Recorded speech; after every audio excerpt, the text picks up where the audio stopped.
All right, welcome everyone. I'd like to go ahead and call this meeting of the regular meeting of the Committee of the Whole for January 22nd to order, and ask the clerk to call the roll. Councilmember Smith. Present. Councilmember Stallings. Here. Councilmember Marsh. Here. Councilmember Crabtree. Here. Councilmember Craig. Here. Councilmember Martin. Here. Councilmember Sumner. Councilmember Meek. Councilmember Bogard. Present. Councilmember Velez. Here. Councilmember Bell. Here. Councilmember Stroud. Here. We have a quorum. All right, if you would stand for the pledge, please.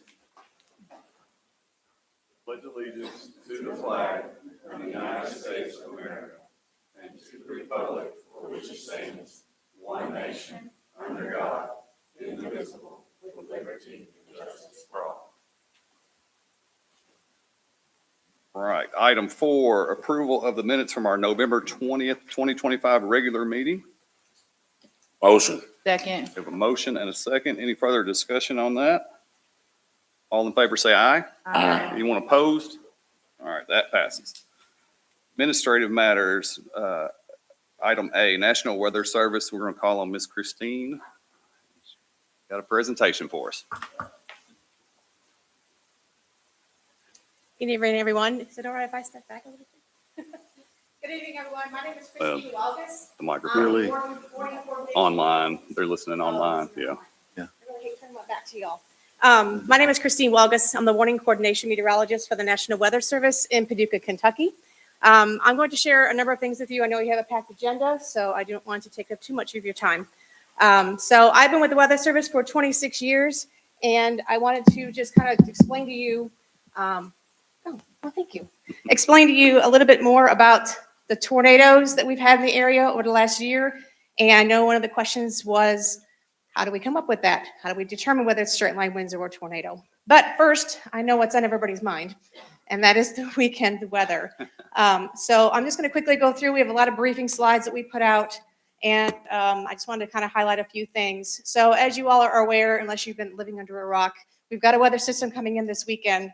And right now, all of Western Kentucky and basically all of our areas under a winter storm warning.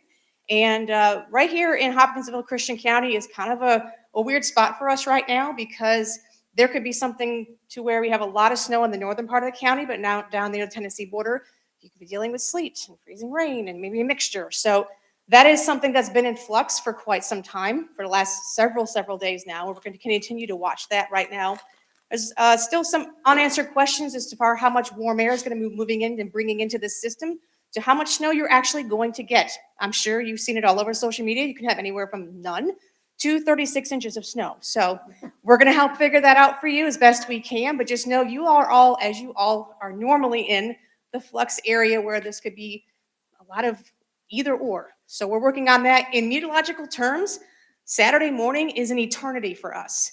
So there's a lot for us to figure out in the next 24 to 36 hours, okay? So just looking at snowfall totals, a lot of the things that the Weather Service is trying to do is give you probabilities. So what's the probability of getting 4 inches or more of snow? And as you can see there, Hopkinsville, 89%.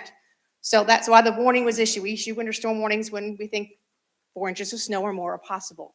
As you go further up with 6 inches of snow, 74 inches, and then so on and so forth. So again, I think the county, the way it's shaped, you're going to see a very widely varying amount of snow. And again, if that warm air tends to pull a little bit further north than we think, you might get less than that. So our snowfall totals are 6 to 8 here in Hopkinsville, but that may be on the lower side. So as with anything with weather, I don't care if you're dealing with winter weather, flooding, tornadoes, things change every day. Okay, our forecasters are there 24/7, 365, constantly watching this and constantly updating things for you. So please continue to watch. Don't just take a forecast you saw this morning and say, yep, that's what we're going to get. It's going to continue to change, and that's why we're here. Okay, so again, with the ice, it doesn't look like it's going to be anything that's going to be like the 09 ice storm, if anybody was around for that. If we do get ice or sleet mixed in, you know, it doesn't look that bad at this time. Will that change? We'll have to see. The greater chances for significant ice accumulations look to be down south into Tennessee. As far as when we think the system is going to move in, it looks like all day tomorrow we should be okay. Tomorrow night should be okay. Things should start moving in for here probably during the day Saturday morning, and then continue Saturday night, Sunday, and then tapering off Sunday evening. So the last slide there, Sunday afternoon, still in Hopkinsville, we got a 40% chance, but you see the trend is we'll be getting rid of the precipitation sometimes late Sunday afternoon, early evening time frame. So it's an entire weekend thing. It's not just a quick hitting 4-hour thing and then we're done. Unfortunately, a very elongated event. Okay? The other aspect of this weather system is it's bringing with it a lot of cold air. So we're really looking at some very, very cold temperatures. When you look at these charts, I know it's probably very hard to read. We could be looking at temperatures in the single digits as we go into late Sunday, Monday into Tuesday with wind chills below 0. And so if we do get a lot of snow, that's going to even make those temperatures even worse. So keep an eye out for that and just be ready for some very, very cold temperatures. So looking at back, and when did we have snow this bad? And we went back and looked at some events, and it's been a while. I'm not going to read all that to you for the interest of time, but it's been a while. If anybody remembers any of these events I have up here, it's it's been a while since we had a pretty good snowstorm across the area. So we're geared up and ready for it, and we're going to continue to bring you that information. All right. So the real reason I was here before this snowstorm decided to join the party. For those of you who are not familiar with the National Weather Service, we are part of the federal government. We fall under the Department of Commerce, is our parent agency. Under DOC, there's National Oceanic and Atmospheric Administration. And under the NOAA is the National Weather Service. So that's the hierarchy of government, DOC, NOAA, and then National Weather Service. So our office in Paducah is just one of 122 offices scattered about the country. And each office serves a specific area. Okay, so that green area you see on that map that says Paducah, those are the counties that we serve. And so we serve 58 different counties across portions of 4 different states. Okay, obviously here in Christian County, you are on the eastern extent of our area. As you go down into Tennessee, that's covered by 3 or 4 different offices serve the state of Tennessee. So what do we do with the National Weather Service? Well, like I mentioned, we are around the clock. We never close. So you can call us at 3 in the morning on Christmas morning, and there will be forecasters there working on your forecast and making sure everything is safe.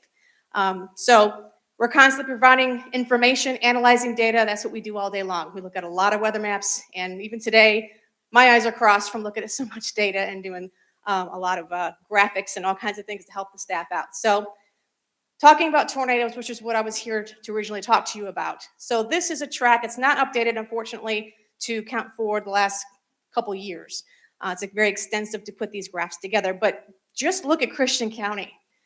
Y'all have a lot of tornadoes across this area, right? This is a map showing tracks of all tornadoes since 1950. And again, we don't even have the last couple of years written there. So the colors indicate the strength of the tornado. So when we rate tornadoes, we're rating them based on the damage that they do, from EF0 to EF5. And that's what those colors are indicating there. So the oranges are EF3s, the reds are EF4s, which are your stronger to violent tornadoes. Okay, now one of the questions I get asked all of the time, and if I had a nickel, I'd be rich by now, collecting money, but people are saying, has Tornado Alley shifted? Okay, well, I don't know if this is moving. Yeah, it is moving. So what I'm showing you on this map here is the last 30 years of data, 30 years of tornado plots. Okay, every year it's showing you those. Can anybody tell me if they think that the Tornado Alley is shifting? It's just moving. Every year it's someplace else that's getting hit a little bit worse, right? Is it expanding? Sure. I think it's been expanding for quite a while. We just haven't noticed. But to me, those maps are not showing me that Oklahoma and Texas and Nebraska and Kansas are not getting tornadoes anymore. Okay? So again, I get that question a lot. And it's just a matter of where the setup is. Some years, like last year, it was over us. Other years will be not so bad. Every single system and every single year is going to be a little bit different. Last year was pretty monumental. We had the second highest number of tornadoes we've ever seen since 1995 when our office was opened. Okay, 62 tornadoes. Now, the highest number of tornadoes we've had in this area was in 2011. We had 79 tornadoes that touched down. However, this last year, we had 579 miles of tornado track to survey. That's a lot of track. And that blew away what we had in 2011, which was close to 450 miles, even though in 2011 we had 79 tornadoes. So what does that tell you? We had a lot of long-tracked tornadoes last year. Now in Kentucky, there were 14. Missouri had the bulk of the tornadoes, and you can see the lines again indicating the strengths of those tornadoes. Luckily here in Kentucky, we did not have anything stronger than an EF2 tornado. And Hopkinsville, we had the tornado that hit just south of Hopkinsville. And I remember the date when there's 62 of them. I don't remember all of them, but yeah, there were actually two, one that started in Christian and went into Todd. So anybody remembers those events. So again, here's a plot showing you all of the tornadoes from 1995. This is all for all 58 counties in our county warning area. And you may be wondering, well, wow, we didn't have a whole lot in the mid to late 90s. What's going on there? Well, I could tell you a number of things. Number one, how many trained storm spotters do you think a brand new weather service probably had trained in 1995? Hardly any. Let's see. What do you think the state of the science was 30 years ago? What do you think the radar data was like 30 years ago? I can guarantee you there were straight line wind events in the late 90s, early 2000s that were probably tornadoes that were probably surveyed incorrectly. Also, thinking about the technology we have now, there are many days that the forecasters say, hey, Christine, take a look at this radar data. I think a tornado touched down here, even though we had no reports, nobody called anything in, nobody saw anything, nobody videoed anything, but yet we saw something that looked suspicious. I go out, take a look at it, and boom, like, oh, there's a track, right? So we're finding more because of the data that we have. 30 years ago, it was like, well, nobody reported it, it didn't exist. We didn't know. So if you do what's called a line of linear regression in statistics, and you took those numbers and you plotted them, that line would be going straight up, right? Indicating an increase in the number of tornadoes. But I think, as I've kind of explained, there's a lot of reasons why that might be. This is taking a look by month. Again, when I first started my career 26 years ago, you couldn't touch April and May. That's where most of our tornadoes occurred during the year. But over time, we noticed an increase in tornadoes during the fall season, which we call our secondary severe weather season. August is really the low point of when we don't see too many tornadoes, and they're usually, short-lived and short-tracked. And then we see that peaking again in the fall months. Time of day. As you notice, there's no time of day up there where we don't have tornadoes. And I can guarantee you that over 90% of the people that have died from tornadoes in this region have occurred with tornadoes that have happened at night. Okay, and we do see a fair number of those tornadoes that happen at night, with the peak being somewhere between 3 and 9 p.m., 3 at midnight, something in that realm. Okay, taking a look at, again, I mentioned it before, how we rate tornadoes is based on the damage that they do, and there's a whole process for that. But taking a look at tornadoes in our area, 77% of the tornadoes that happen in our 58 county area are on the weaker side, okay? Which is good, because those aren't the tornadoes that normally will hurt somebody or kill somebody. It's usually the EF2s and higher where you start to see more substantial damage to houses and buildings and whatnot. Again, looking at tornado deaths, we've had 129 people, unfortunately, die due to tornadoes since 1996. The column that you see on the right-hand side, the tornadoes in yellow, highlighted in yellow, were daytime tornadoes, okay? All the ones in blue were deaths that we had with nighttime tornadoes. So the sun was set at that point when that tornado had hit. So you can see the number of tornadoes where we've had deaths. A great number of them were due to things that happen at night. And, you would think that with April and May being the highest time we normally see tornadoes, or at least more than almost 50%, that we should see most of our deaths happen in April and May. But that's completely the opposite, isn't it? It's actually February, November, and December. Completely outside of what we normally think of tornado season, right? So that's something we always are very cognizant of. Things that I want to share with you are how to get information. Now, again, in 2026, there's about 1 billion different ways you can get your weather forecasts. There's about 1 billion different ways you can get weather information, right? You do you. I'm just sharing with you what we very, very hard and very, very passionately to bring you the very latest that we think is going to happen by trained professionals with degrees and have been doing this a very long time. So if you're not familiar with our website, I encourage you to take a look at it. There's a lot on there that I don't have a whole lot of time to discuss. However, the first thing that I want to draw your attention to is that map in the middle of the screen. People ask me, hey, weather lady, what kind of weather apps do you have on your phone? And I always tell them, I don't need a weather app. I don't ask Siri for my forecast. I don't look at the app. So if you click on a place on that map there, this is what's going to come up. At the very, very top, in red will be, like today, if you do it, it'll show winter storm warning, and you can click on that and get more information about it in both graphical format and also text format. Okay, that's my phone right there. That's all my weather apps. I've got a radar app. That's about all I have. Okay, if you need even more information, maybe you need hourly weather data. Weather.gov/forecast points is a wealth of information. Basically, everything we forecast for is regurgitated and put onto this page and outputted to this page.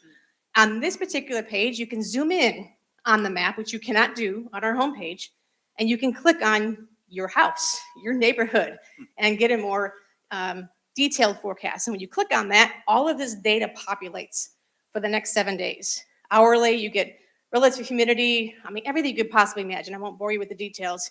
Check it out. You'll see more about that. Graphical weather stories. So like, for instance, today, if you go out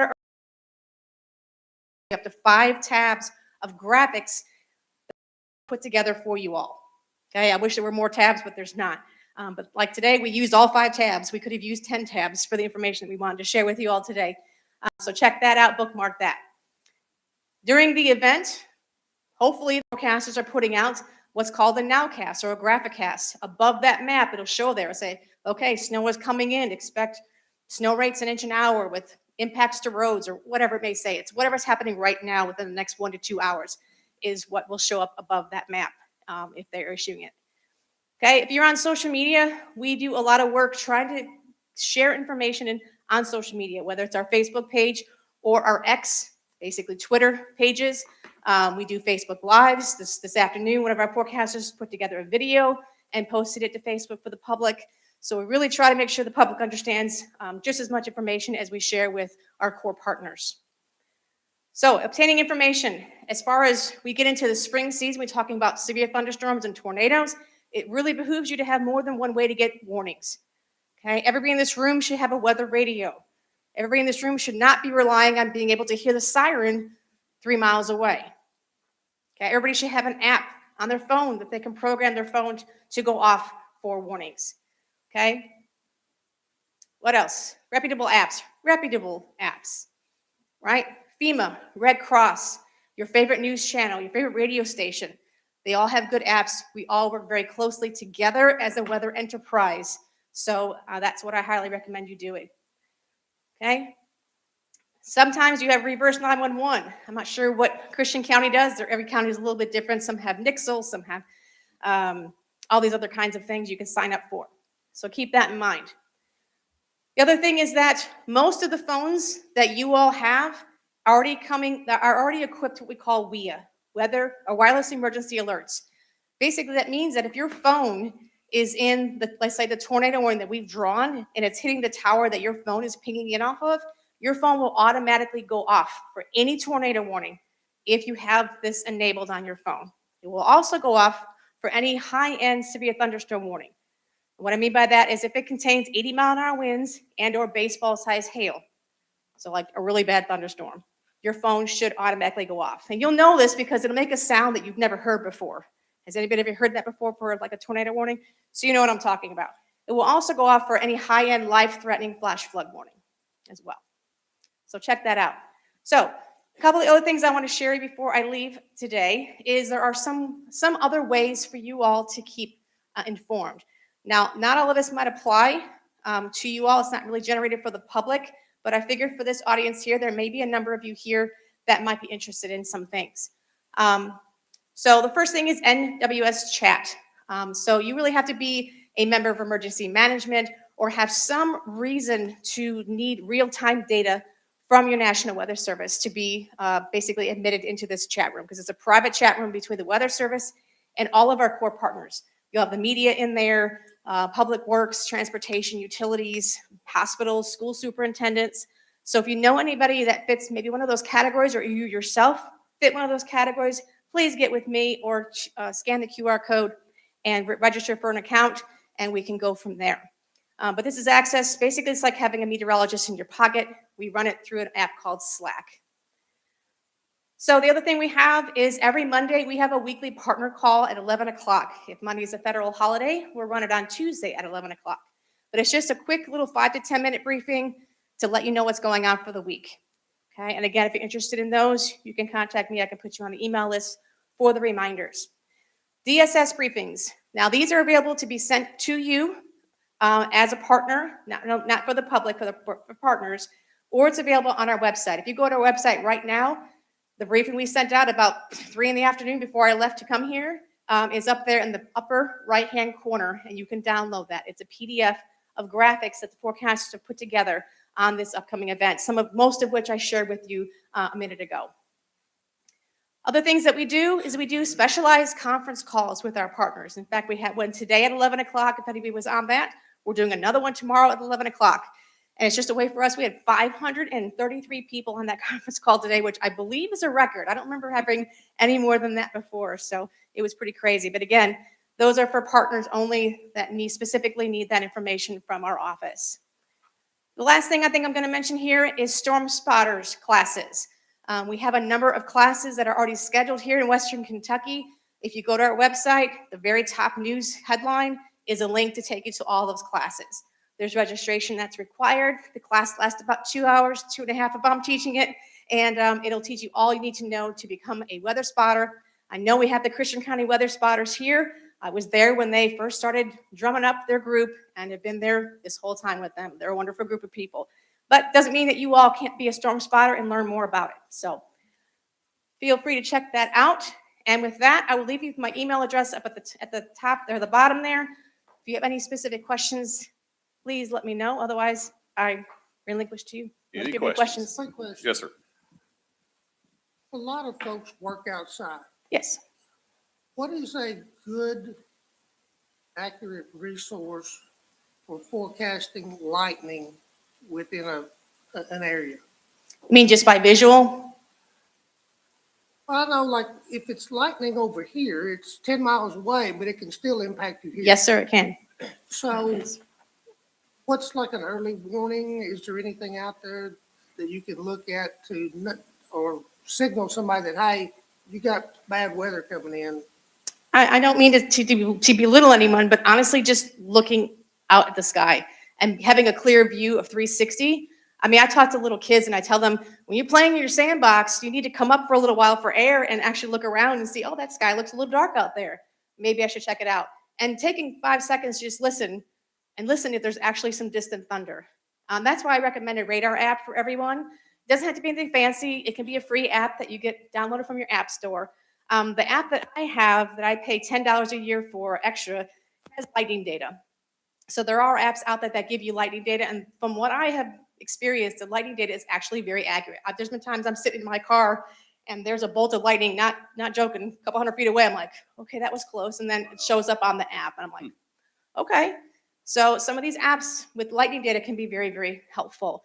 But other than that, I mean, when you're out there, it's just paying attention and listening to your surroundings, understanding that a storm can come up very quickly and it can happen just like that. So you're just being aware and looking around. And I think so many people, and being a meteorologist, I'm like always geeking out about what the weather's doing, but normal people don't think like me. So it's just actually taking a time when you know there's thunderstorms in the forecast to be looking around and listening for that first sign of thunder. Great question. Thank you. Other questions? Yes, sir. Are there any grants out there for storm shelters, for small cities or anything, or churches where they can build on? I'm not privy to that information. I know that there are grants out there for weather radios, but as far as shelters are concerned, that may be a good question to ask your PAD office, your development office. They're usually pretty good with figuring out what kind of grants are available for the county. So, you're welcome. Yes. Good, thank you. Thank you so much. Thank you for being here tonight. Absolutely. All right, we will go to item 2, our friends with with HWEA, and we'll call on Miss Melissa Spur. Thank you for calling us friends. Friends. I appreciate that. Yes, Welcome. ma'am. I don't know that we'll be as exciting as that. That was very good information, good. but we will try our best. And there's been people in this, members of staff that told us to kind of move this along. So we really hope to provide you some good information. We thank you, council members and Mayor Knight and the staff for allowing us to be here. It's a pleasure. I'm Melissa Spur. I'm the general manager of Hopkinsville Water Environment Authority. I do have some team members here that I'd like to introduce. We have Daniel Lancaster, our chief operating officer, Joey Renshaw, our water distribution, sewer collection, and natural gas director, and Trey Pollock, our director of engineering, who will be giving the presentations tonight. At Mr. Body's request, we're here to present two presentations: a water main material comparison, as well as information regarding our current water and sewer infrastructure development incentives. While these two separate topics, they are two different topics. However, they are very joined and aligned with what we do every day. So they both directly impact our system reliability, protection of public health, long-term operating costs, and our ability to support reasonable development while keeping our rates reasonable. In recent months, our water main material selection has moved to the forefront of discussion as we balance our long-term reliability, constructability, and our life cycle costs.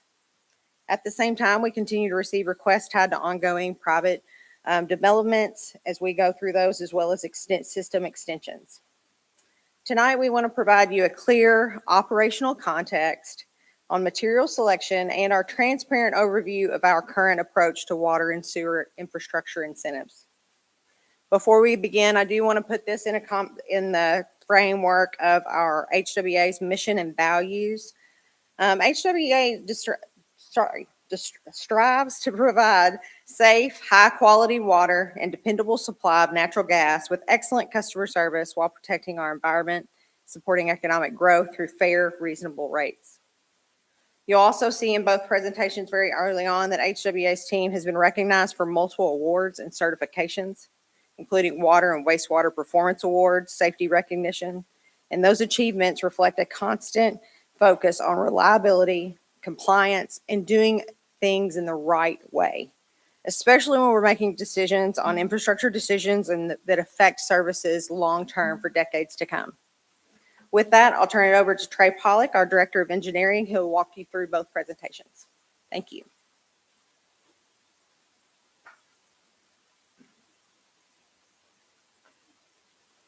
Good evening, everybody. If you'll bear with me. I got you. All right, thank you very much. Yes. Thank you. Okay, and just to showcase what Melissa mentioned, we just have listed some of the awards that we have, our team has received. I like to make point, like we're proud of these awards. We know that our people are doing a great job. Our people are trained and certified in what they do, and we want to provide the best service that we can to our residents, and I think this really just serves to showcase that. So here's awards. I'm not going to go through all of them in the interest of time, but I just would like to just make mention of those and show them, just as Melissa mentioned. And then here's Safety Excellence Awards. Our people they're very attentive to what they do. Our safety programs that we have in place are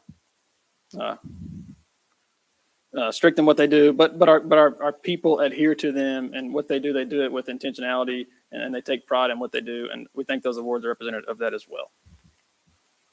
And then just as Melissa mentioned, just going through our water main materials, historically, HWEA has specified that new constructed water mains shall be cast or ductile iron pipe. And then some historical information, just as a timeline overview of the materials we use. I have those here just for representation. 1896, HWEA was using cast iron water mains.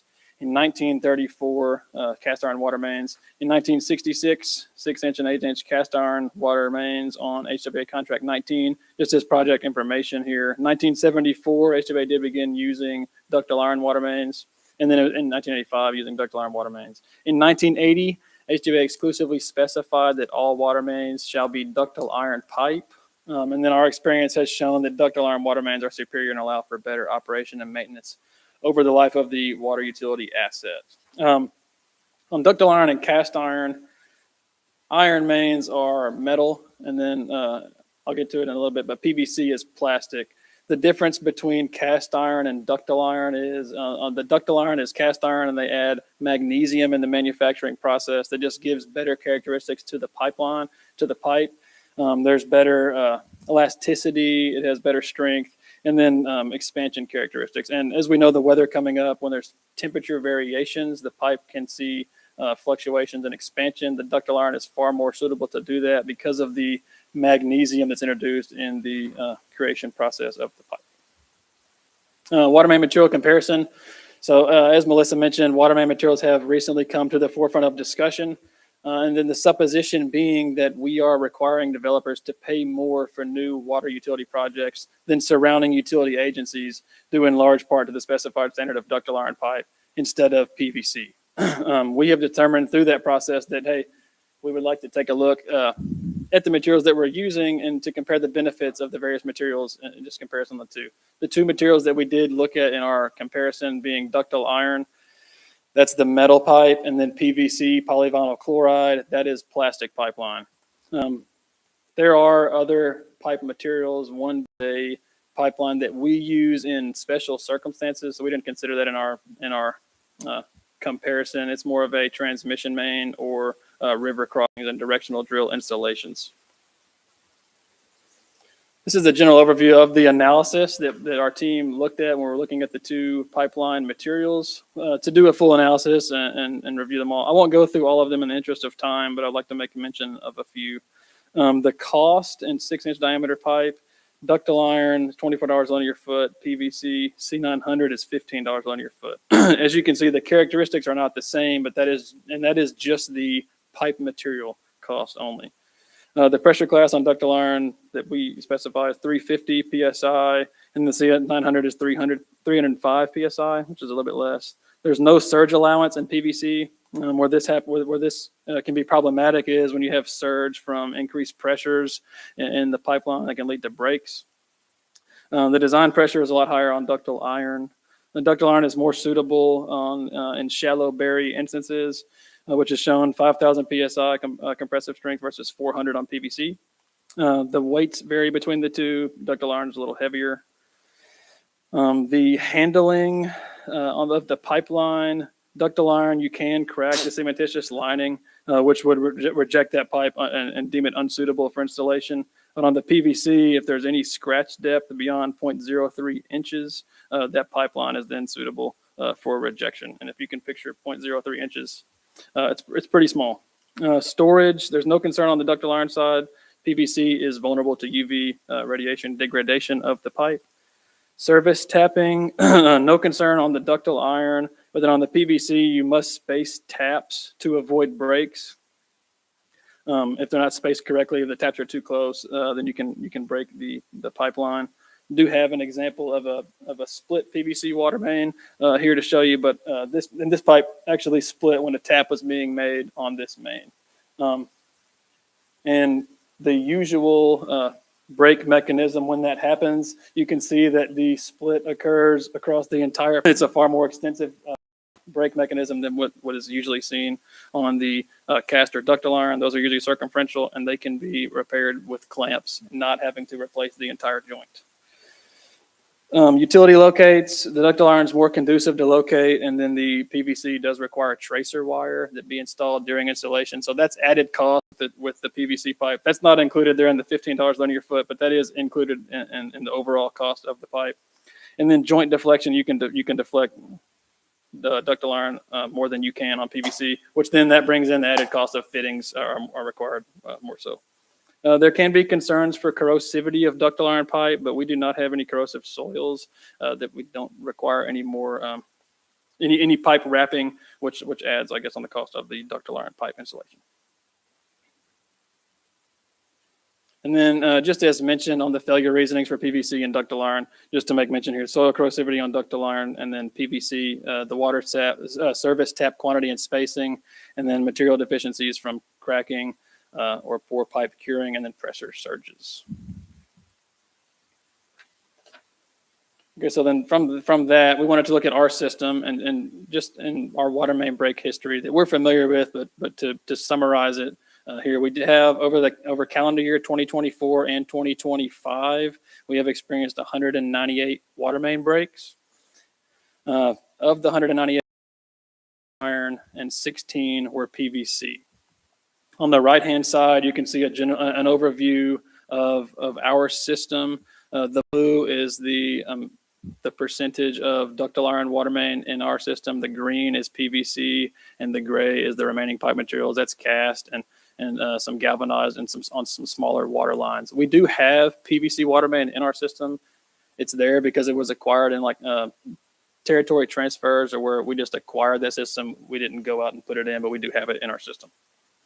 On the analysis, the ductile iron, as mentioned, we've had 6 ductile iron breaks in 2024 and 2025. However, that accounts for 3% of our water main breaks, but 59% of our utility is ductile iron. So we have 6 breaks out of 1,074,276 linear feet of water main. That number broken out is about 1 break for every 179,000 linear feet of ductile iron water main. On PVC, it's 8% of our water main breaks, but PVC only accounts for 8% of our water utility. So 16 breaks over 137,402 linear feet equates to 1 break for every 8,592 feet. So vastly different on 179,000 feet per break or 8,000 feet per break. We see that as far more extensive and elaborate on the PVC side. And then some operational advantages. Using ductile iron water main supports long-term cost control, which helps keeps water utility rates reasonable for HWEA customers. As ductile iron is more durable and resistant to tensile loadings caused by soil movement, the pipe typically experiences fewer breaks and requires fewer emergency repairs over the service life. Fewer breaks translates to reduced overtime labor, lower restoration costs, fewer customer service calls, and less non-revenue water loss due to water leaks. In addition, the ability to complete many leak repairs in a more controlled manner without the necessity of system depressurization reduces the operational burden associated with customer disruptions and the administrative and sampling requirements associated with a boil water advisory. Fewer water main breaks equates to lower operational costs, thus allowing HWEA to reinvest strategically while maintaining competitive water utility rates for HWEA customers. So fewer breaks for us allows us to invest more in our system and do more proactive things instead of reactive things like repairing water mains.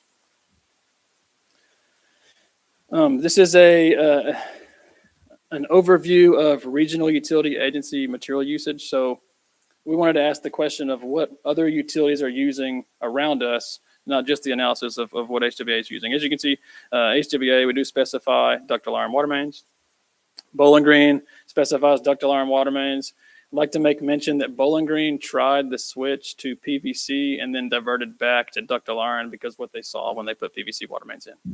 Clarksville Gas and Water uses PVC, ductile iron, and HDPE depending on the size that's required for that water main. Henderson Water Utility uses a combination of ductile iron and PVC. Owensboro Municipal Utilities uses PVC water mains. Paducah uses ductile iron, PVC, and HDPE depending on the installation reasoning. Madisonville uses PVC or ductile iron depending on the pipe size. And then Metro Water Services in Nashville specifies only ductile iron water mains. This is who we spoke with in our analysis, just as reference provided here on this slide. And then our analysis and recommendations. So we do recommend the continued specification, standard, and use of ductile iron pipe for all water main construction and pipes greater than or equal to 6 inches in diameter, which is the minimum water main size to provide fire protection. And then we have a long-standing history with using iron pipe and believe that ductile iron pipe is the superior water main material. When compared to PVC water mains in the HWEA water utility system, the failure rate for ductile iron pipe is significantly lower, practically zero when looking at the percentage numbers given the overall system quantities. And then ductile iron pipe's attributes and characteristics provide a reliable system water main material and promote water quality throughout our water utility system, thus providing an operational advantage over PVC water mains. And that is all. Would like to, if anybody has any questions, more than willing to answer. Questions? Yes, sir. Oh, sorry, help me learn here. So the ductile iron, the $24 linear foot versus the 15. So the developer pays for that difference? Developing to get the infrastructure? No, that is just we just wanted to do an analysis of what the pipe material cost only is for ductile iron and PVC. So that the 24 is our bid price that we have, and the PVC number was what we found in our research. Now that's not all inclusive of the installation cost. That's just the pipe material itself. So there's added cost with PVC not included in that number, like tracer wire or any kind of additional excavation that's required. You have to dig bell pits at the PVC pipe ends so that the bells don't sit and have a tensile load on the pipe. There's some added cost in there that's not included in that $15. I like the sound of it, but the break thing, like the 6 and 16, how long have we had the ductile? Because you were saying. Well, we specified ductile iron use in 1980. We've been using iron pipe for a long time. This pipe here, we actually have an example of an iron pipe, and this is a cast iron piece, but it was installed in 1895. Goodness. And I'm sure it rust real bad. Come on, muscle. Roadie. No, Vanna. Old Vanna here. Yeah, I see it. Your arms are shaking. No, I don't want to hold it, but thanks for the offer. Looks great, yeah. There was a valve. Yeah, so in this pipe, there was a valve leaking in town. When they cut out the valve to replace it, that piece of pipe came out. Any other questions? So what are we doing with homes still using galvanized pipes? And what are we doing to be able to help those people try to transition up?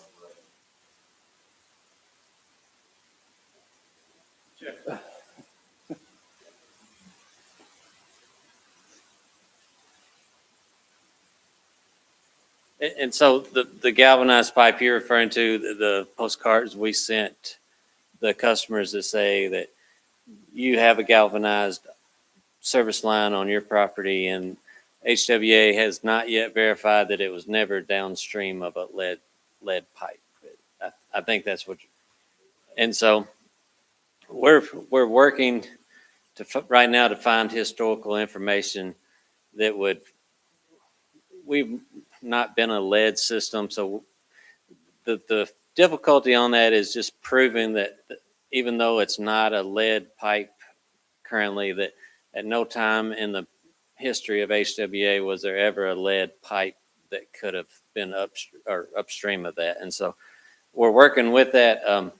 We're not offering any kind of, we're not replacing customer service lines at this point.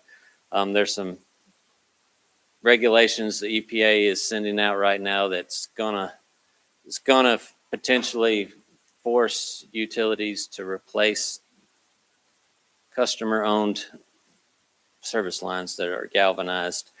What we would like to do is just work to make sure that we can verify that they were never downstream of lead, and so that we can say that there were never any dangers of lead being in that pipe, so that we don't run into that replacing lines that we haven't been able to verify yet. So does that answer your question, Mr. Smith? Okay, yes, sir. Anybody else? All right, number 2.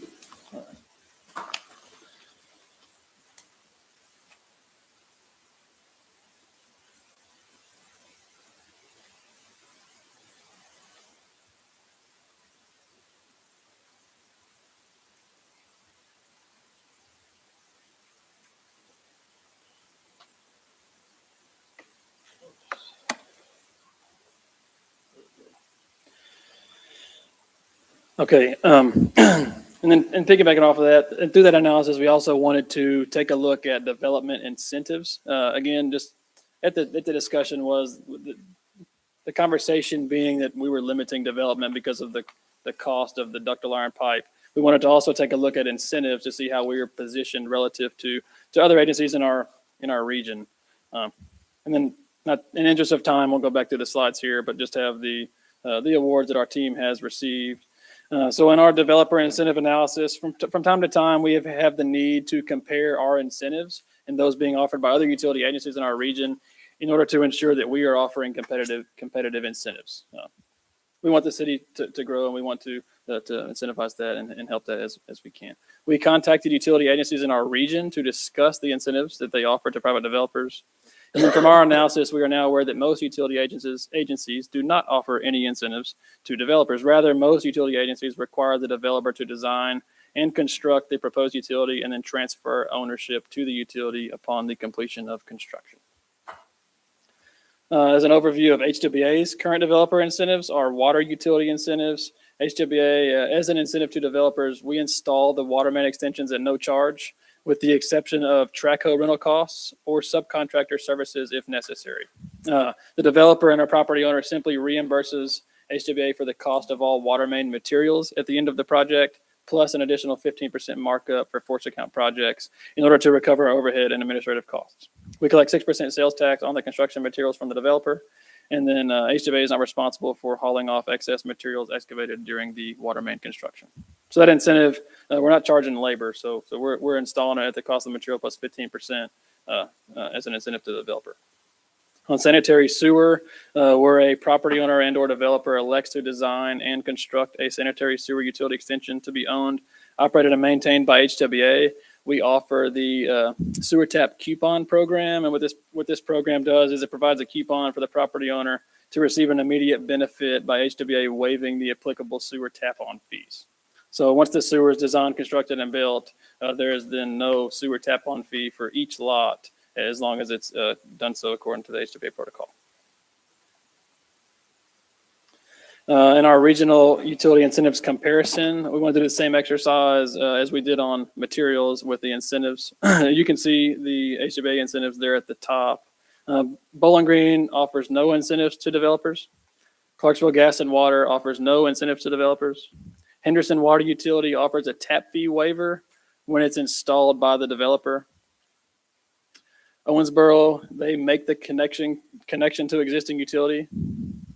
Paducah Sewer Agency offers no incentive to the developer. Paducah Water offers no incentive to the developer. Madisonville Municipal Utilities offers a tap fee waiver when installed by the developer, and homes are built within 1 year on water and sewer.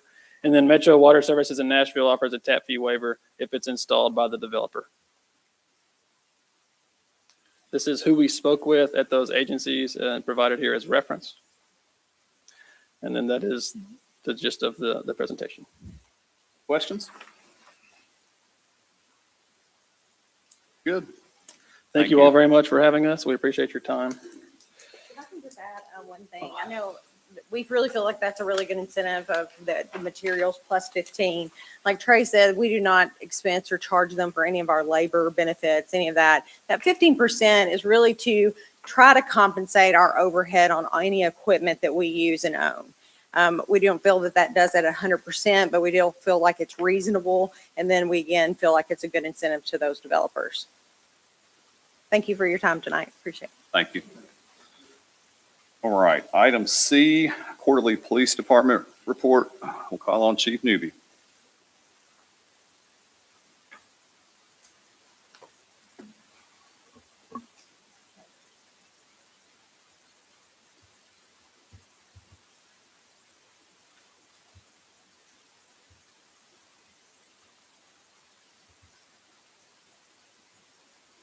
All right, good evening, everybody. So I know some of these numbers are going to be the same activity, but I've constantly asked if you guys want different numbers or different stats. Nobody has sent anything, so I'm assuming these are still the same things you want to see.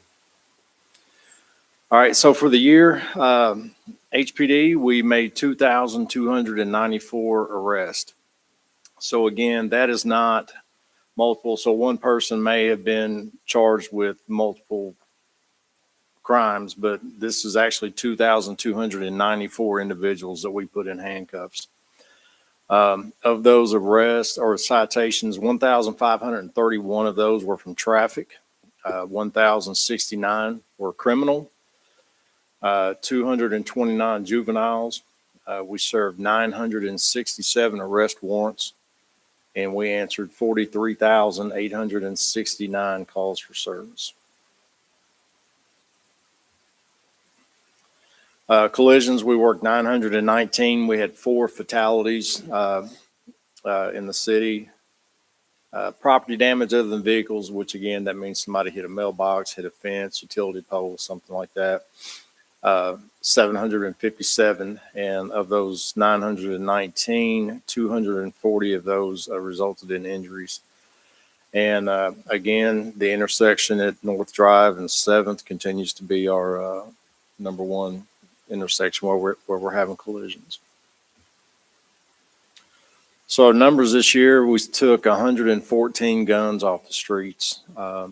We seized a little over $44,000 in cash, which the cash is down this year, but that's good, because if we seize the cash, that means the drugs have already gotten into our community. So we had a great year with drug seizures, and so our drug seizures were up and the cash was down, which is good. We got the drugs before they hit the streets. We had 0 homicides in 2025. Federal indictments, we had 24, which is huge. We have officers on federal task force with ATF, DEA, FBI, and the Postal Service. I know it may sound weird having with the Postal Service, but most of the drugs that are coming into our streets are coming through the mail. Goodness. Yeah. So if you remember years ago, we used to get a lot of meth labs. Everybody was cooking meth. Well, now they're not cooking it anymore because they can get it mailed to them. So having these officers on these federal task force is it's a huge deal. So these are the Part 1 crimes, and Part 1 crimes are your more severe crimes, your homicides, rapes, robberies, kidnapping, just your more severe crimes.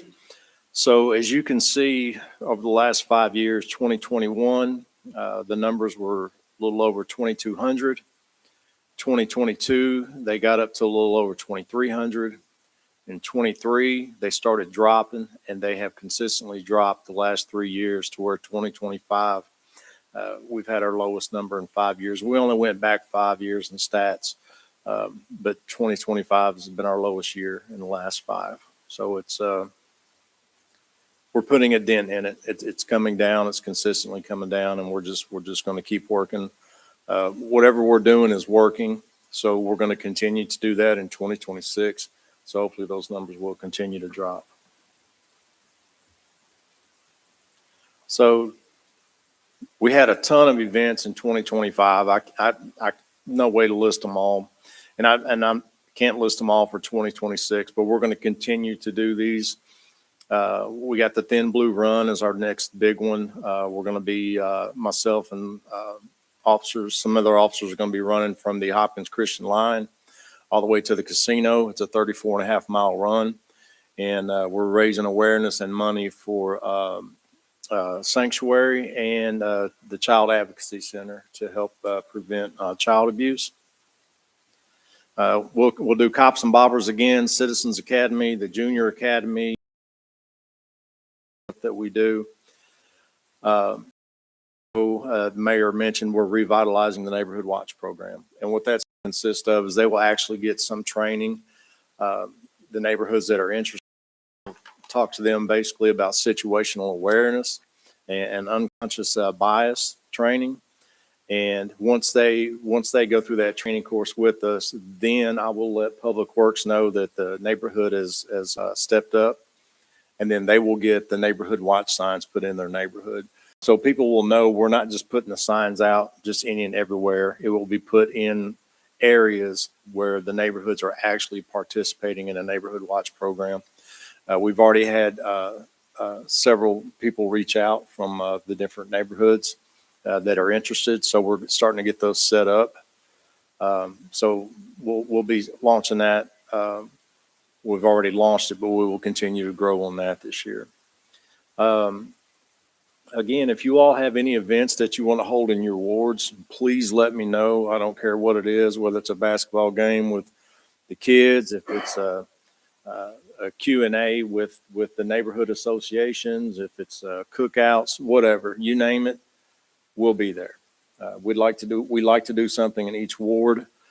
So just please reach out, let us know, and we will absolutely be there. There's our boy. Good. Does anybody have any questions? Any questions? Got it real quick, Jason. Yes, sir. Kind of two together. So one, I don't know, you or Doug, do we still have the panhandling ordinance that is constitutionally able to enforce? And part of that is the 7th and North Drive, it's no secret. It's every day. We literally went through last week about 7 or 8 times, and they were having a concert. There was a person on each corner panhandling and one playing a electric guitar with a speaker. Yes. And that's also the same intersection you said is having the most wrecks. Right. Is the ordinance that we had in place at one time, is it still? It is still there, and I actually mentioned this past week, my recommendation is I've noticed that some of the other cities have put signs up that say city property, no loitering.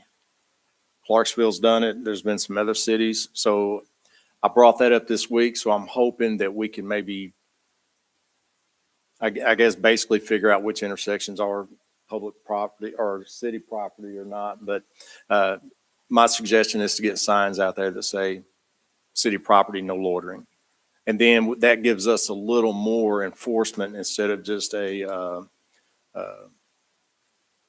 ordinance violation. So, but yes, sir, to answer your question, they are still there. We're doing all we can to go out there and keep them off the intersections, but you know, as well as I do, as soon as we run them off, there's somebody there to take their place. The only reason I ask is you mentioned that specific intersection. Yes, sir. Yes, sir. Other questions? I'll ask a question, and you might not be able to talk about this, but Sure. just an update. I know there were 2 missing juveniles in our community. I know one of them has been located. Can you give an update on those 2? As much as you can, or if you can. So, Sorry, I should have asked you before. no, you're fine. You're fine. It just popped up in my head. We don't have any updated information on the whereabouts of the other female, but we have no concerns that she's been taken against her will. We do believe that she is where she's choosing to be. Her own choice. We've got no indication to think anything otherwise. But I will say we are not getting a lot of cooperation in helping us with that. I can leave it at that. Okay, thank you. But we are still doing all that we can. We put the flyers out all over. In fact, somebody in New York saw one of our flyers and saw the girl and Really? Called it in, and then they ran her, and of course, there she was. So we're doing all we can to get the information out there. Cooperation's limited, and you all know as well as I do, if somebody doesn't want to be found, kind of hard to find them. Right. But we're going to do all we can. Good. Anything else? Thank you. All right. Thank you all. Great job. Thank you. All right. Item D, monthly agency board council appointee report, Ward 11. Mr. Bell. Serve on the HWEA board, and from last month, the report they gave to this month, there's really been no update from what they gave. Then they just gave another report on the ductile besides Mr. Watson returned and Miss Burshett, the transition, and her team been doing great. And I say HWEA doing great work. And then I also serve on the Hopkinsville Housing Authority board, and the last couple meetings was council, so we really don't have an update on that. We meet Monday, weather permitting, and I can bring back a report the next committee of the whole for the Housing Authority. Okay. That's all I have. Thank you. All right. Item E, quarterly business list review. That is in your packet. Does anybody see any changes that need to be made with the business list? Okay. Go to item F, elect committee of the whole chair and vice chair. We'll turn it over to Mr. Willen. So it's that time of year when we're going to elect the chair. What I'll do is open the floor for nominations. You need to just nominate by name. No second is necessary. If there's only one nomination, then that individual will be elected by acclamation. If there are two or more, then we will ask the clerk to call the roll at that time, and you will just state who you vote for by name. So at this time, the floor is open for nominations, and this is for the Committee of the Whole Chair. I would like to nominate Travis Martin for chair. Mr. Martin has been nominated. Any other nominations?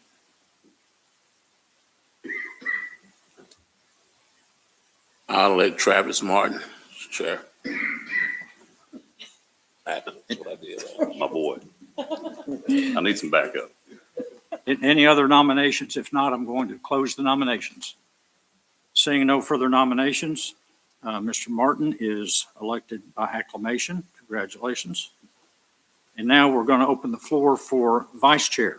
Any nominations for vice chair? I would like to nominate Brandy Stallings for vice chair. Stallings has been nominated. Any other nominations for vice chair?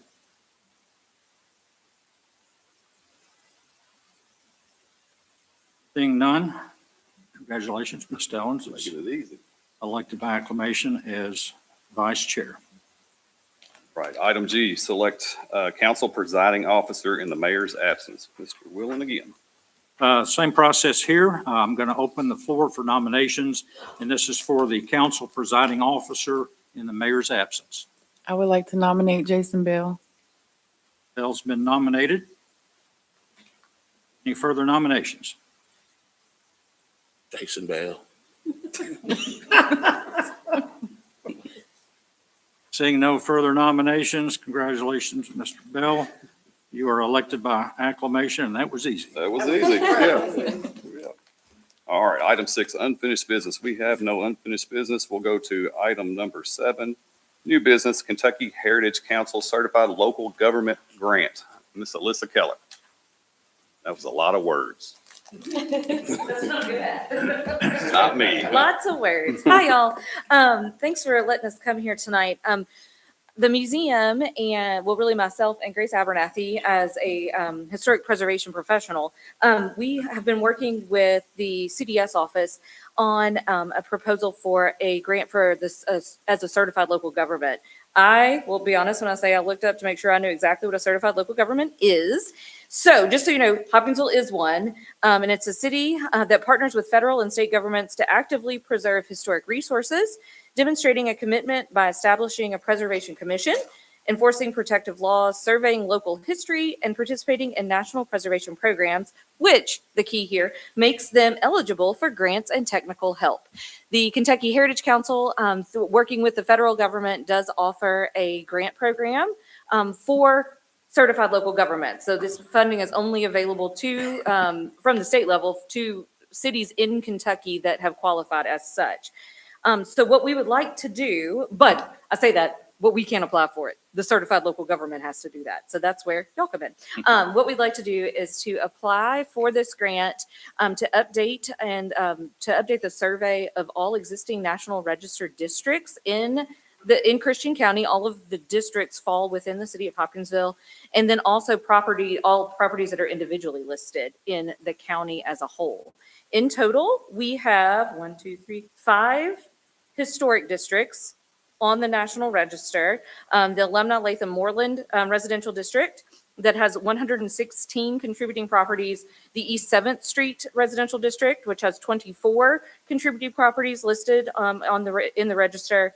The Hopkinsville Commercial District, which is primarily downtown, is centered downtown, that has 55 properties listed as contributing. The Hopkinsville Residential, which really runs in kind of a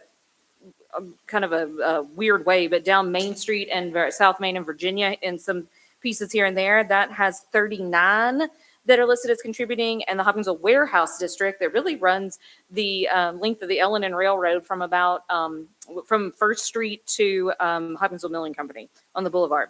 And that has 36 properties. Some of these nominations were done in the late 1970s.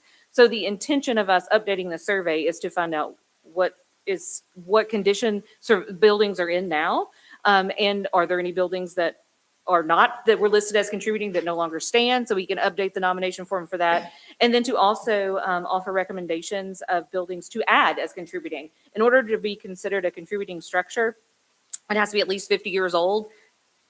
Not to point out how old any of us are, but 1979, when these were written, was almost 50 years ago. So not quite, but almost. And so a building that was brand new then is almost ready to be considered. So it's a good time for us to update this survey. In addition to the districts, we have 45 properties that are listed, properties and sites that are listed individually in the register. All told, that's 315 properties that are represented in the National Register of Historic Places that are in Hopkinsville and Christian County. So we would like to update that survey, use that as a way to just update the record and to consider adding additional properties as contributing and also maybe extending boundaries and making a priority list of things that could go on individually to be individually listed. It's a 60-40 grant match. So 60% provided by the grant, 40% match. The good news is, believe it or not, I'm not asking y'all for money tonight. Let's go. That's right. So remember that the next time I come and ask for money. So based on going rates of surveying by professionals, we have right now in mind to ask for $150 per property for the survey. That with 315 property is $47,250.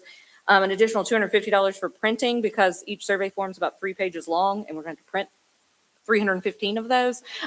So CDS has kindly said that they would donate the printing cost. So that's an in-kind cost.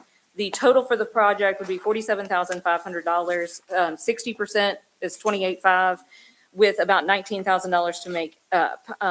Basically, we're doing that as an in-kind donation on behalf of the museum and on behalf of Grace and our time. We're just going to donate part of what we could be paid, basically, back to the project if we get it. But we need a municipal order in order to move forward. So wanted y'all to know about it in time. The grant is due on March the 2nd. Any questions? I'll make a motion. We pass it on to city council. Second. All right, we have a motion and a second. Any further discussion? Those in favor say aye. Aye. Any opposed?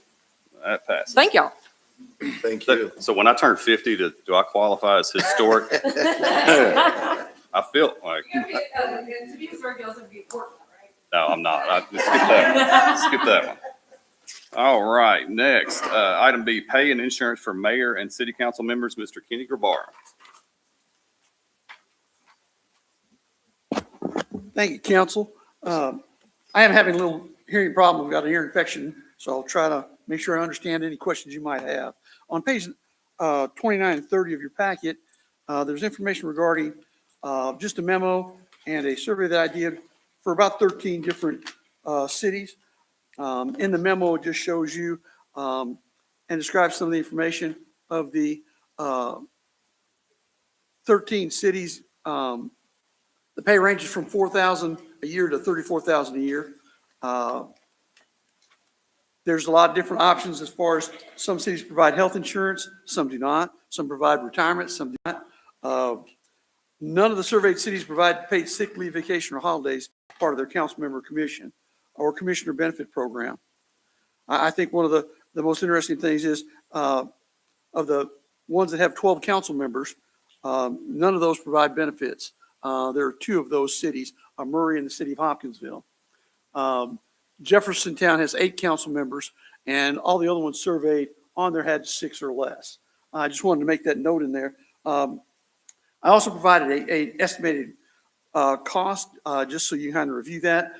Currently, for any employee that we have, there's a $2,933 cost per year just to carry them on our insurance plan.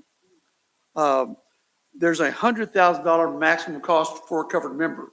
So as an example, if an employee has 4 dependents, including themselves, we'd be liable or up to $400,000 of the cost for health insurance expenses incurred. Currently, Mr. McMajor from Higgins Insurance provided me that our claims cost this year per employee would be $12,247. That sounds like a real good number, but you multiply that by 250, and we're at about $3.06 million spent this year on our health insurance. I did look at CRS retirement. Currently the rates are at 18.62%. That will go down for next year to 17.43%. And basically what that is, that's the matching amount the city has to put in based on each person's annual salary or their salary from that standpoint or income. With that being said, I want to also mention that in our current insurance plan for employees, we offer a $1,000 HRA per year for those that are not on the health insurance plan. And that allows them to cover costs through their other insurance provider that may not be covered, whether it's deductibles, copays, things like that. If council decides they want to look at retirement, we would need to do an affidavit denoting that 100 hours of work per month. That's just one of the things they require under CRS. Under our current health insurance policy for employees, there's a minimum requirement of 30 hours per week. Now, if council decides they want to be part of the healthcare option, we have an employee group and an elected officials group. And with you being put in an elected officials group, that number could be changed from that standpoint. And Mr. Major feels comfortable that they would be willing to change those hours, or they would monitor the hours from that standpoint. Now, that may provide some morale issues with our current part-time employees, but that's something we'll just have to review from that standpoint.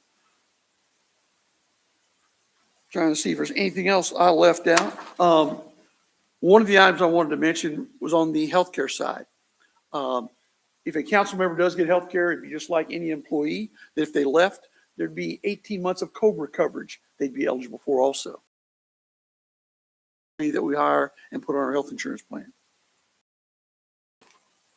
When we look at the survey itself, we noticed those particular cities. One of the things I also did was I contacted Oak Grove and the Christian Fiscal Court. Christian County magistrates actually received 21,500 as an option. In Oak Grove, just under $2,500 a year, but they do not receive any benefits or retirement options from that standpoint. Trying to think if I left anything out that I want to mention through any of this. I'm thinking I covered everything on my notes and lists. Is there any questions that you might have or want to discuss further? I think Ms. Clayton has some numbers if we need those, as far as estimates go for the coming year. Big questions. I've got a question, Yes, Kenny. You mentioned Oak Grove and you mentioned the county. Yes. How many, like we have councilmen, how many representatives do they have in each of those locations? I don't know Oak Grove offhand. I do know that there are 8 magistrates for Christian County. But it's not 12, I don't think. No. Okay. Travis? Yes, sir. Can I go? Yep. So my name's going to be attached to a lot of this, so I'm going to talk for a minute if that's okay. This is something I've talked about for over a decade. Before I was on council as a police chief, prior to being a police chief, and since I'm on council. There's several things with the council set up for the city of Hopkinsville governance that I think the council should look at.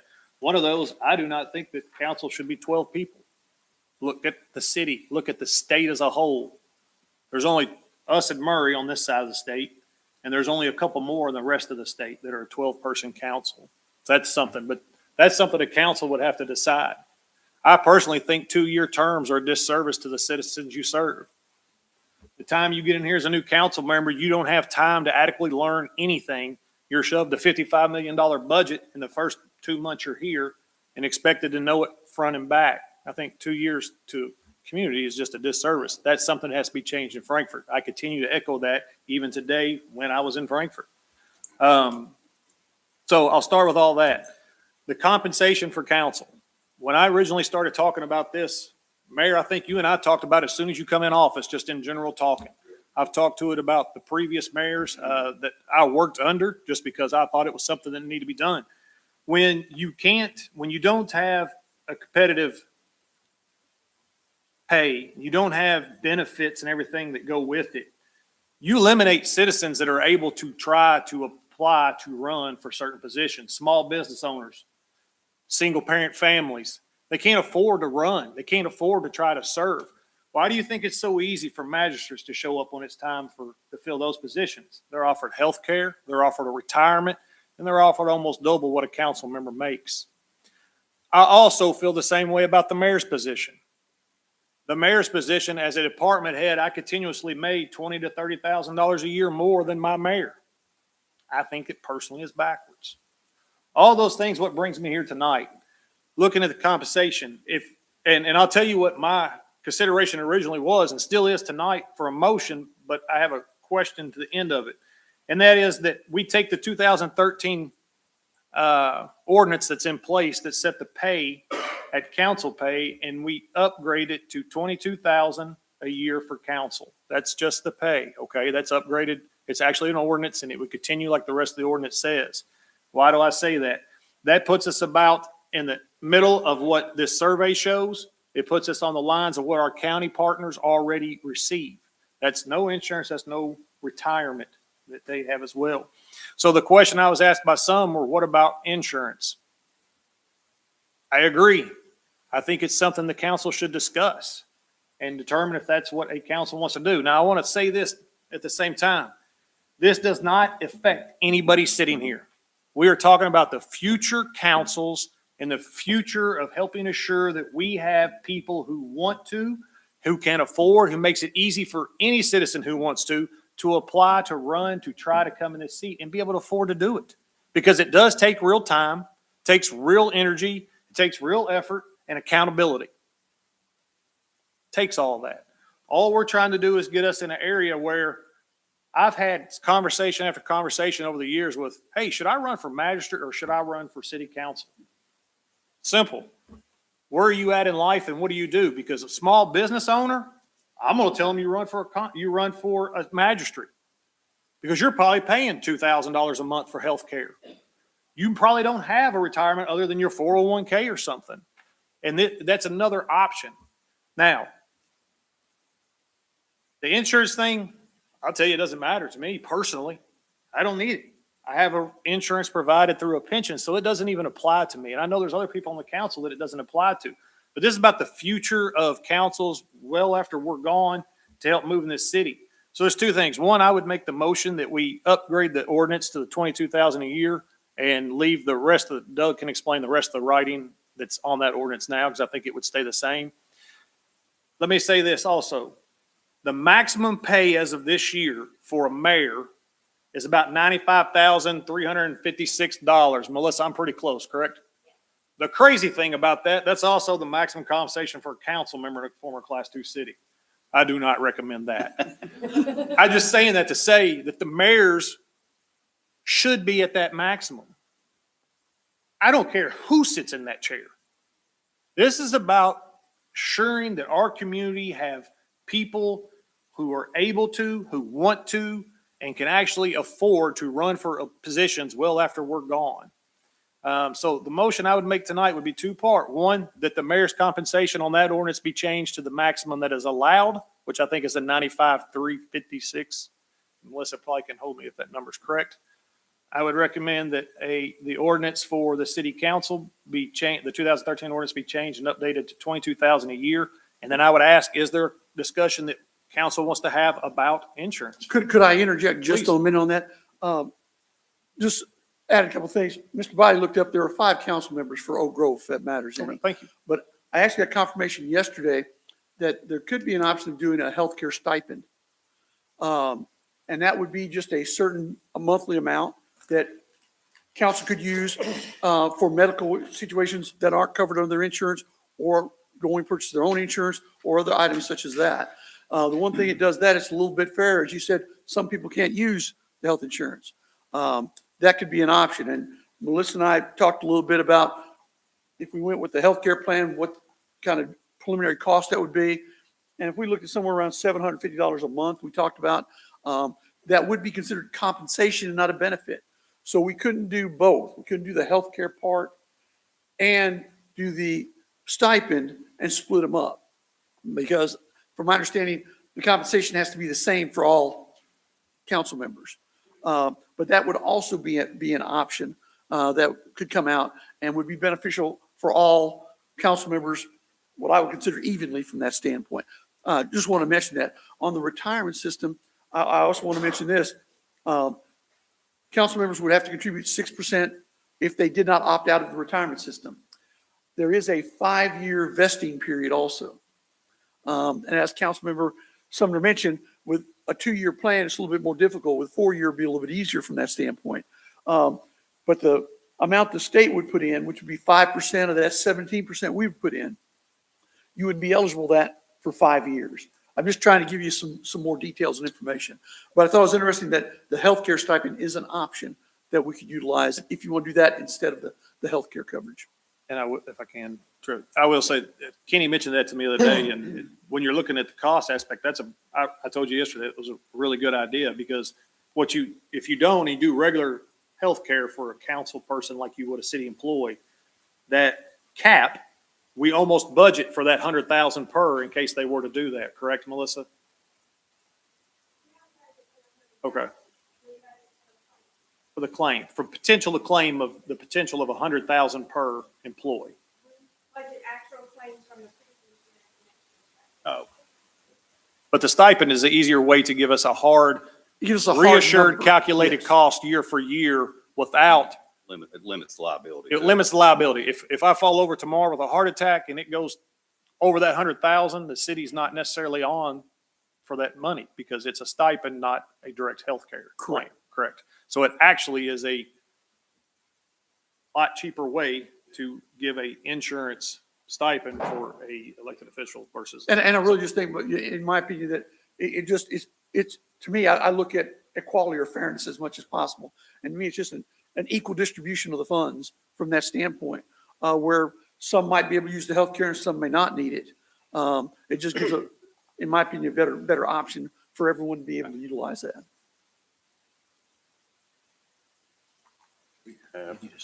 We have Clayton made a motion. Anybody want to second that motion? Second. Motion and a second. Any further discussion on that? I have a question, Doug. I know we can't do the 2-year to 4 years, is that correct? As far as term limits? Yes. Or as far as As reduction? far as term limits, Correct. That's constitutional. can we do the 12 council members to a lesser number of council members? Yes. I would like to make a motion that we take 12 council members and make it 6. Well, I don't think that would be proper while there's already this motion on the floor, since that's a separate issue. So you're not considering this part of that? Correct. Okay. Have a motion and a second. Any further discussion on that motion? All in favor say aye. Aye. Any opposed? No. No. Do a roll call. Councilmember Smith, Yes. Councilmember Stallings, Councilmember Marsh, No. Councilmember Crabtree, No. Councilmember Craig, Yes. Councilmember Martin, Yes. Councilmember Sumner, Councilmember Meek, Councilmember Bogard, Yes. Councilmember Velez, Councilmember Bell, Yes. Councilmember Drought. No. That does pass. All right. So now at this point, do we talk about the insurance? You want This motion? No, that motion passed, and that's the only thing on the floor. We're not in a special meeting, so that's up to the chair whether or not to recognize a motion that's not on the agenda.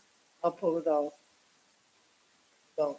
I will just say that this would go into effect January of '27. You can't change the pay for yourself. It has to be for the next council term, and it has to be, the ordinance has to be amended, which will require 2 readings before May the 4th. So it needs to go to council in April in order for it to be effective in January of next year. Is there any reason we can't just move it to the next council meeting? I'd like to do that, Chair. No discussion on the insurance. Can I say something about the insurance? Yes, ma'am. Okay, I agree with the pay of the council members, 100%. I do think that that's it. But going back to the healthcare, the reality is city council is still a part-time position, and I don't think healthcare should be offered to a part-time.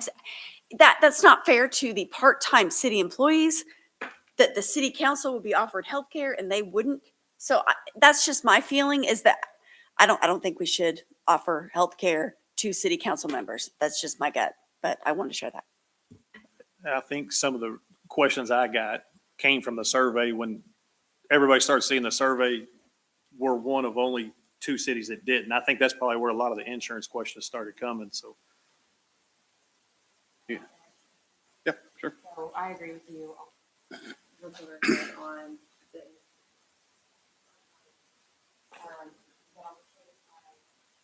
I do want to. Posting, talking, sorry guys, that scared me. Talking about how they wanted more people to run. And so from the behavior side of things, because that's what I do, from the behavior side of things, sometimes you need that motivation. If you want quality people to represent you, and I do think maybe we should look at the council member number so that this could not drain the city of Hopkinsville. But if you want quality people serving you, sometimes you have to increase something. You have to increase that motivation. So that's where I'm coming from on wanting to at least take it to council.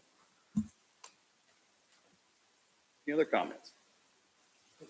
Yes, sir. When new mayors come in, the foreman says, Robert Martin and I will sit down like window bench, take the pay. You know you don't need it financially, but take it. Councilman takes the pay. Every year in the fall, for years, maybe that's a political reason. It's not taken, so it doesn't move. Right. Other than some political decisions, they fall apart. And we will say it again, whether you need the money or not, just like you stand, so in the future, no. Right. We've had windows, not for him in this lobby, for the future. Can I add something? Sure. I just want to go on record that when I decided to run, I thought it was a volunteer job. So I kind of feel that it could have the opposite effect too. People might be doing that for the money, but it's both ways. Anybody else? Yes, Mr. Guerrero, I'm saying your name correct, right? Yeah. All right. What you have on the screen here, is there any way that you can have something for us, the city administrator? Because it seems like we're covering the mayor, the council members, but the city administrator, we're not covering them. Actually, every year, I poll those 12 or 13 other cities and get the ranges, their pay ranges, and utilize that and provide those to council. We're working on that right now. Ashland's made some major changes to their plan, so it's taking us a little bit longer to review those and get those together. And we look at all the positions. We look from the janitor to the superintendents to the city administrator. All of those will be in that survey. And I will email that out to all council members like I do every year. And my hope is to get that done before the end of January. It'll definitely be done by the end of February. Gotcha. Thank you so much. All right, we'll go to item C, Blane, Noel intersection, all-way stop. We'll call on Mr. Dave Herndon.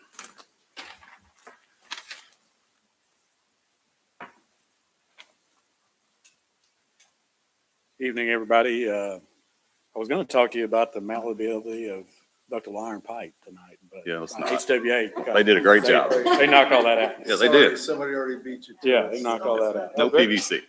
Very briefly, this originated with some video that was sent to Chief Newby from a ring camera. Their folks were not really coming to a full stop.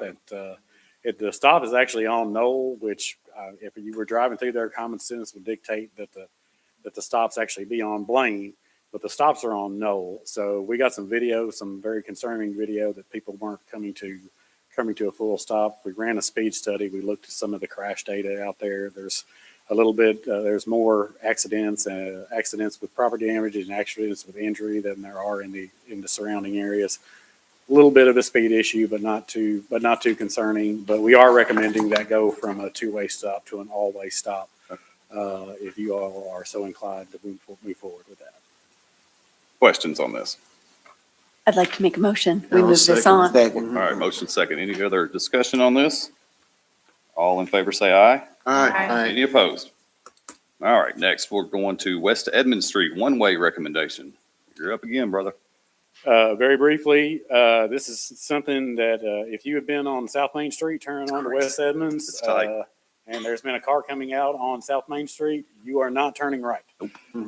So this is probably a long time coming, but we are making a recommendation to convert West Edmunds Street from a one-way street. It'd be northbound from South Main Street all the way to West 19th Street, where it gets a little wider at that intersection. And included in your packouts a layout of some of the signage. We put some additional signage up to make sure everyone was notified that. But I think it's just a common sense approach to an issue that's been there for a very, very long time. So if you have any questions, I'll be happy to try and answer. Questions? Got a motion? Second. Second. Any further discussion? Motion pretty, please. Yeah. All in favor say aye. Aye. Any opposed? All right, good job. Item E, capital budget amendment. It says to call on Mr. Mike Perry. And he looks pretty sharp today. Good. He's I had to go to court today. He's gonna start preaching here in a minute. Uh, We all there- need it. Of course, there's a budget amendment in your packet now for $50,000. And what that is we're having a lot of issues with the man doors coming into the building and also on CDS side. And we've had them serviced several times. But it's time for to replace them doors because they're actually a liability. When employees leave here, sometimes they don't get locked. They don't actually lock properly. So when you have employees leave, they don't double check the doors. It's an issue. And like I said, we've had them serviced many times, but it's probably time to replace them doors. They're about 11, 12 years old and have a lot of use. Okay. Any question?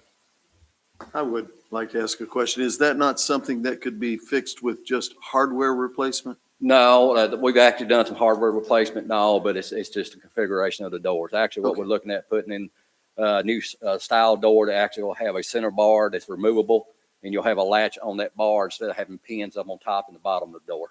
Okay.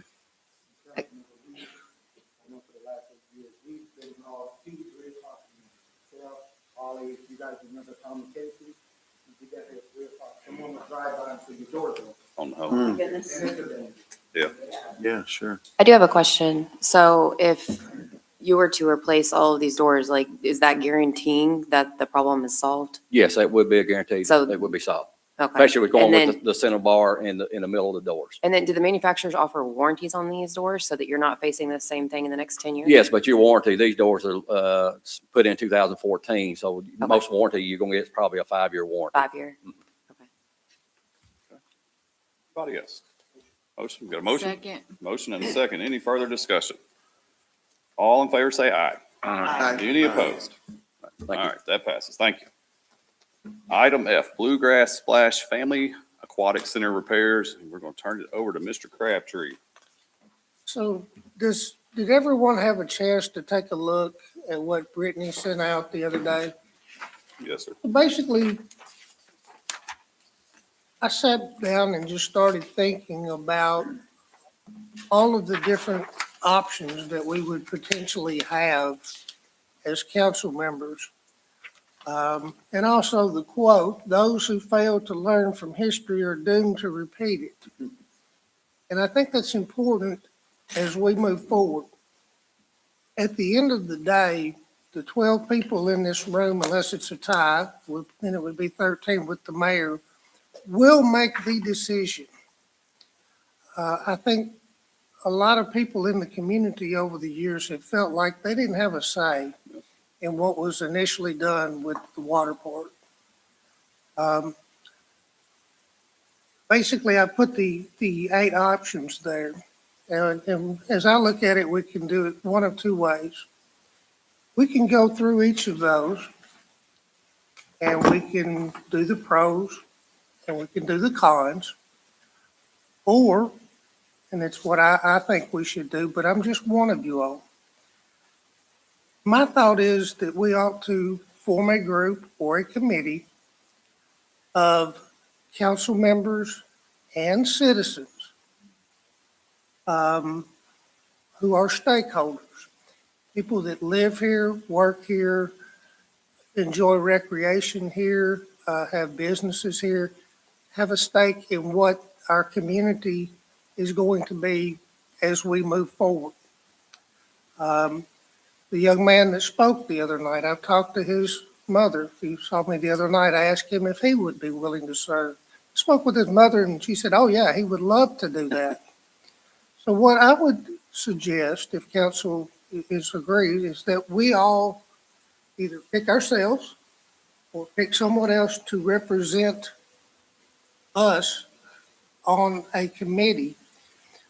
Committee would be charged or given the advice to study all the options here plus others and come back with what a group of citizens and council members recommends. Bring that back and discuss it. And then we would take it and vote as council members as to what we're going to do, how we're going to pay for it. And I think that's the important thing is, what do the citizens want? What are they willing to pay for? That young man was willing to come up and speak the other night. He's a person that's interested, and I think that it's important.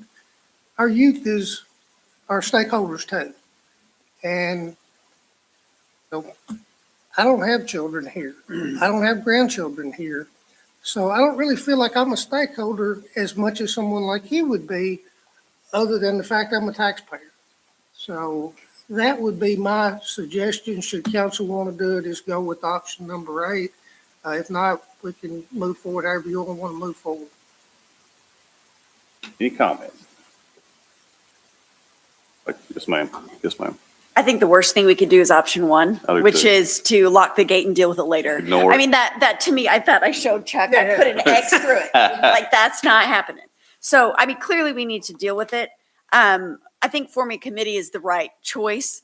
My only concern with forming a committee is we can't talk forever. Eventually, we're going to have to do something. So I think on that committee, we really need either Mike, probably Mike, or a representative who can really go through, especially the financial details of what some of these options would cost. So that would be my only concern about having a committee, is making sure that we have all the right people to discuss it. But I'd like to make, do we need a motion to form a committee? Yeah, do it. I'd like to make a motion, we form a water park committee. Second. That was a lot. I'll just pick a second. Yes, sir. On that, thank y'all, because 70% of the patrons at that are tourists to Hopkinsville. And it's not just the water park they go to the restaurants, they go to the gas stations and so on. There's more So, to it. You know, we There is. really just thank y'all for that. So just to clear it up, who's going to be on this committee? Do we need to define that? We probably need volunteers from the council, right? Here was my thought, Travis, was everybody here picks a person. Yeah. Okay. And they could be any ward, anything. They just need to be a stakeholder of some type. Okay. Like I said. And I do think that the first meeting is really important. I would be willing to chaperone host the first meeting because I think they need to understand the history. I think they need to understand what council is, we need to set expectations. And then I think there needs to be a brainstorming session, show everything that can be done, and then let them go dig and come back with the recommendations. Because it may be something other than a water park when this group comes back. Okay. You all. The ordinance provides that a special committee may be created by the legislative body to study and report back to the body as directed. So I think all we need is order approved by council, know how the members of the committee are selected. That a motion that each council member will then pick a person, a representative for that committee? I think that's too many people. That's too big of a committee. I So- don't think anyone will get done. Just a thought, okay? And I didn't mean to, sorry, this mic is throwing me off. What if we started, back it up one step? Yes, we need the committee, but what if we hosted a town hall? Get the people in, see who is most compassionate about it, and then we can come back as, ward representatives or as a council, and then say, hey, this is how we want to pick our people. Maybe that would get us a lot of the information that we're already seeking. It gives Chuck a chance to tell all these people, hey, this is what's going on. Like, these are the issues at hand. So you're getting the information out to a larger group of people who are showing interest. I think that might be, that's taking a step back before the committee. I absolutely think we need to do the committee. But that spreads the information first and then allows us to make a more educated decision on who's going to represent in the committee. Town hall first, then come back and define the committee. Yeah, That- Travis. Okay. Yeah, that was real quick. I think it's a good idea because I'm torn on the committee thing.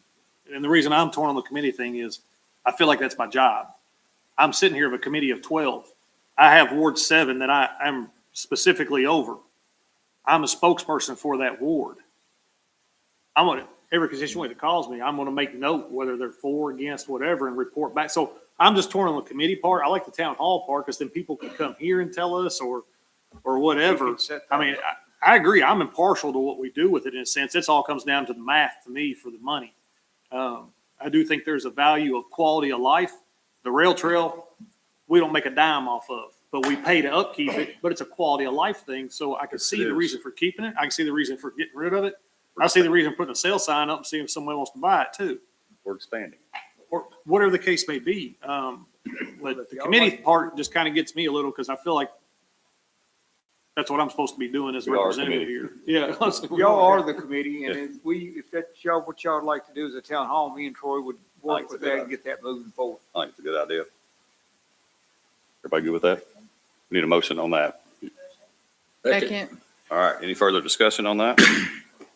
All in favor, say aye. Aye. Any opposed? Okay. Item 8, other.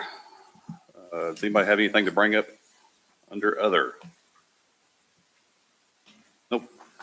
All right, item 9, 9A, closed session pending litigation, KRS 61.8101C.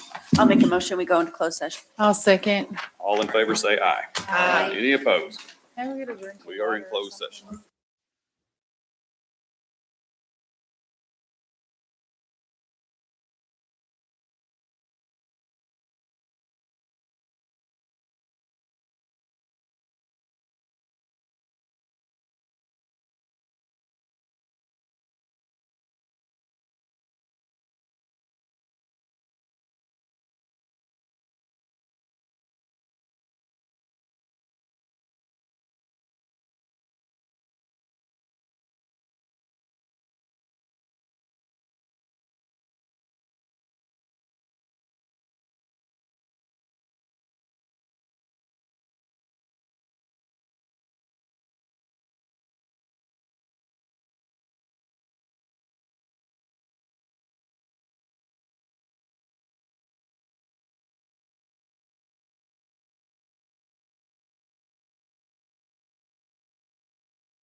Back in open session, I'll note no action was taken in closed session. We'll go to item 10. Need a motion to adjourn. All in favor, say aye. Aye. We are adjourned. Everybody stay